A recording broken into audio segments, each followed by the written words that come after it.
A few weeks ago, I was invited to be part of a Zoom presentation of various religious leaders talking about sacred texts and the books or the texts that they read which influenced their faith.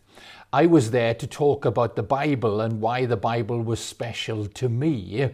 There was a representative of Judaism who talked about the Talmud and the Midrash and how the stories and texts that people wrote down and over the years developed and enhanced and why those texts were special.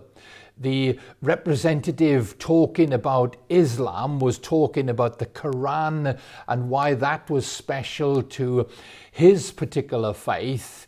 There was a Hindu who was talking about the Vedas and various writings on such. And when it came to me and they said, okay then, Mr. Thomas, talk to us about the Bible and why it's special to you. And I started to think for a moment about the Bible. I thought to myself, how on earth am I going to convince people to read one of these? And when I look at it, it's a great weighty tome. And I'm thinking, the Bible is not just one book, but the Bible is 66 books. And it talks about the story of God's people and the relationship of God's people with God over many, many centuries. People who decided to write down the stories and oral traditions over many years and then bring that story to life in sharing it with other people. And I thought, and I was thinking, how on earth am I going to do this? And I tried it in 3 different ways. So I wondered if perhaps this morning you thought about, well, why is the Bible special to you? I'm going to give you just a little bit of an idea as to why it's special to me. And I thought perhaps if we viewed the Bible for a minute as a bit like a window. When you're looking through the window, you can look through the window and you can see the story of the lives of people in a particular period.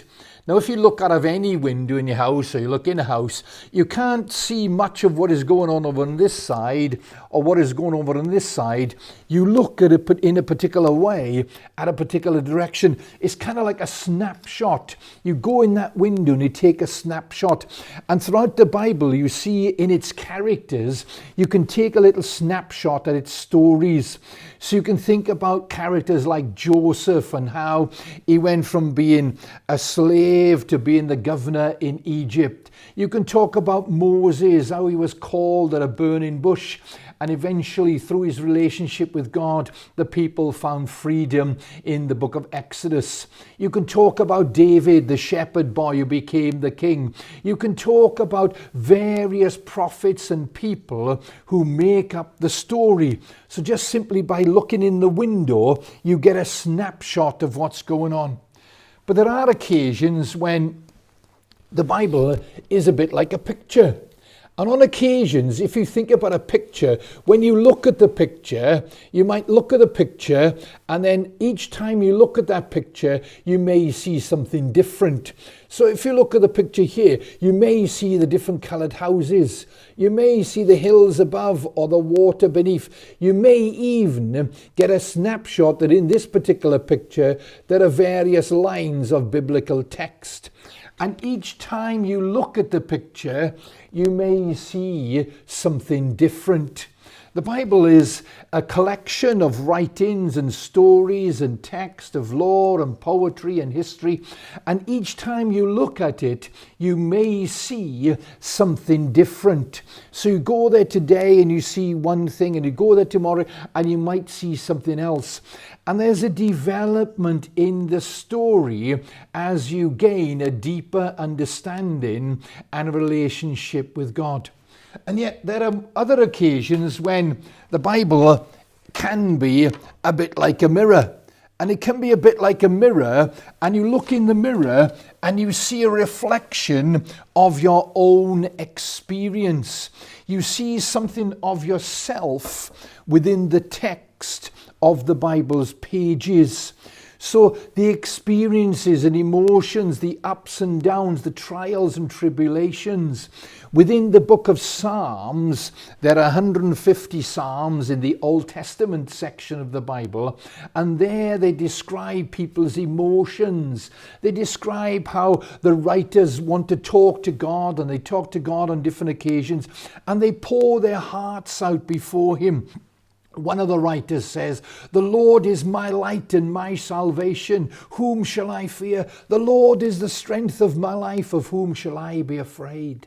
On another occasion, he'll say, "Lord, search me and know me, for you know when I sit and when I stand. You're familiar with everything I do." Within the text, whether you view that text from the perspective of the Bible being like a window, being like a picture, or being like a mirror, there's an opportunity for us to find a way in to discover something of a relationship with God and the truth of knowing God from day to day. As somebody who travels around various places, going in and out of schools and teaching within the church and working within the local community, I use the Bible and I treat the Bible as the sacred text, as a guide to my life. In one part it says, "It's a lamp to my feet and a light to my path." And I go to that Bible text each day and I seek to try and understand and I seek to try and learn. And over the period of time, I've been a follower of God for over 30 years. And over that time, I have discovered that the Bible is rich, it's diverse, it tells that story. But what it also does, it gives me an insight into relationship with God. Now, were I just to leave this particular book on a shelf, gathering dust, it would literally do that, just simply gather dust. But as I engage with the book, as I engage with the sacred text, it becomes my guide. It becomes my source of strength. It becomes my encouragement. There are occasions when it challenges me. There are occasions when it wants to push me in a certain direction. It may be one book as a sacred text, but it's actually 66 books. 39 books in the Old Testament, 27 books in the New Testament, which tells the story of God and encourages me in my relationship with God. So if I were to ask you the question today, what does the Bible mean to you? How would you describe the Bible? Is it a window where you can see a specific time or a specific character? Is it a picture where each time you look at it, you'll see something different and it'll take you in different directions?